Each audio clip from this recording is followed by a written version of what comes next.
Hi, this is Mark Laughlin with the Ambidextro Gunfighter. In a previous episode, in regards to the FN FNS9c, I had some complaints about the slide release, specifically on for shooting left-handed, the right side slide release. It was really hard to operate. And then we also had the issues with the striker, where the striker tip broke off. Now, FN did send me a replacement striker, but before I got it, I actually replaced the striker with one from Apex, and which is, as I mentioned in a previous video, a little bit heavier, but it definitely looks sturdier, and it has been holding up really well so far. I've not run quite as many rounds through it yet since then, but we have run a number of rounds through this pistol. Now, as far as the striker, it appears that the post-recall striker on the FNS9c, and maybe the full-size versions, I'm not sure, is an issue with, does have a problem with it breaking its tip. It appears, at least, at first I thought, well, maybe my striker was just, a bad one-off thing. But I did have one of my subscribers and viewers on my channel mention that theirs broke the tip off of their striker at about 800 rounds as well. So I don't think the stock striker is very reliable, and I'm not sure if it's something that FN is going to address. So if you buy this pistol, I think you better count on getting the Apex striker for it. And I would go, if it was me, I would just go ahead and replace it right off the bat. I mean, you could try if you want. It'd be interesting to get some data and feedback from other people. Is your striker breaking at about 800 rounds? Now, as I understand it, the pre-recall striker holds up pretty well, but it is the striker that has the issue where if you push the pistol out of battery, pull the trigger, and then release, it can go bang. And that's what the recall was about, was to eliminate a safety issue there.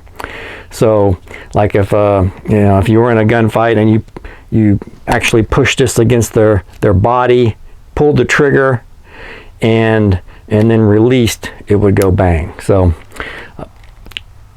pre-recall strikers apparently have some good longevity. The post-recall strikers appear to have an issue with breaking their tips. I'm not sure why that would be, but at least I've got two data points, my own and then another viewer has had the same issue. So your mileage may vary. Maybe you'll get the stock striker and it'll work just fine, no problems.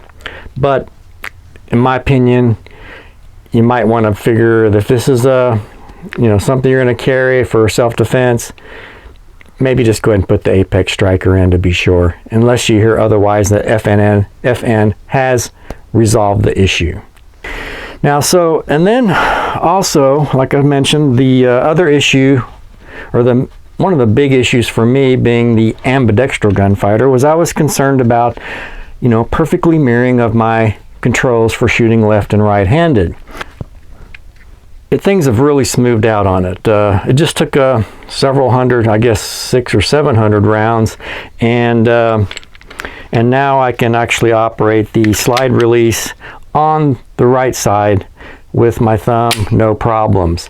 And the crucial part of it being that it feels the same as operating it on right-handed. And as you know, if you've seen my other videos about being an ambidextro gunfighter, not only being perfectly mirrored controls, but they must also feel the same. That's important. So we've really, with the Apex striker and I guess the self-polishing of the slide release, things have really turned out really nice for the FNS9c. And in fact, I had I guess you call it a nephew-in-law, who's a law enforcement officer, State Highway Patrol. I won't mention out of where, but he was visiting, and we swapped off. He had a SIG P229, which was really nice, and he was really good with it. He's been through a lot of training. Unlike a lot of police officers, he's actually done a lot of, I mean, every time they offer him training, he jumps at it and goes for it. So anyway, he got the opportunity to try this, and he, like, within just a few shots, he was in love with it. I could tell he was kind of hoping maybe I would send it home with him, but sorry, it's not to be.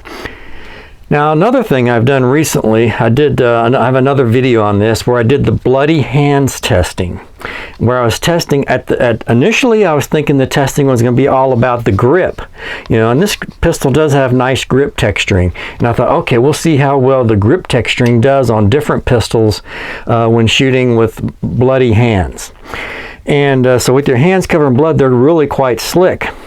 Now, what I discovered was actually the grips aren't that critical. I mean, I had no noticeable difference between any of my pistols, from the FNS9c to the H&K VP9 to the Walther PPQ M1 Classic and the Kel-Tec PF9.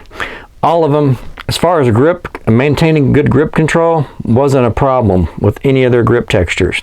Now, where it was a differentiating factor was trying to slingshot the slide or operate the slide with bloody hands. And for example, the PF9, I could not pull the slide back with my blood-covered hands, and end up having to actually use a shirt or a towel or something to get a grip on it to actually, you know, slingshot the slide. Now, the FNS9c, it has very good serrations on it, and I was actually able to operate and slingshot the slide with these serrations. Now, the the PPQ was a little bit slick. I couldn't quite get a good grip on that. The H&K VP9 was probably the best of the lot as far as the bloody hands operation. It had those little supports, I call them ears, on the back of the slide that not only got the serrations on the slide, but it had those little ears on there to get a grip of it and could operate it with bloody hands. Now, the FNS9c, this texturing, or these serrations are so sharp or have such nice edges on them, I was able to get a grip of it and slingshot the slide on the FNS9c. So that's a huge positive, I think, because, as I mentioned in another video, if you are in a gunfight, and since most gunfights are actually at very close range, there's a good chance that there may be blood involved at some point during an altercation with the firearm. So I think that's something we should all be testing, is seeing how these controls operate with blood-covered hands, or you know, even sweaty hands. I mean, you know, the fear factor may jump in there and you get really sweaty hands and everything gets slick, but blood is really slick. Now, as far as compared to the H&K VP9 and the Walther PPQ, the slide releases on those two pistols were better, and because I was able to, they have long levers for their slide releases, whereas this one requires kind of digging your thumb in because it has that little ledge around it to protect the slide release, so you don't accidentally engage it while, you know, two-handed shooting.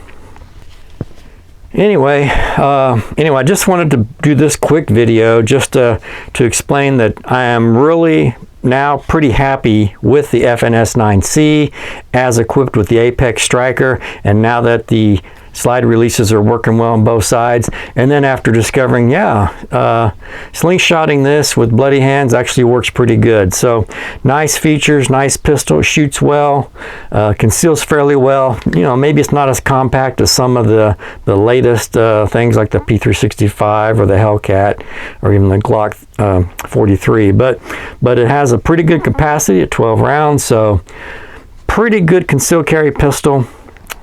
Quite pleased with it. It's Mark Laughlin with the Ambidextrous Gunfighter.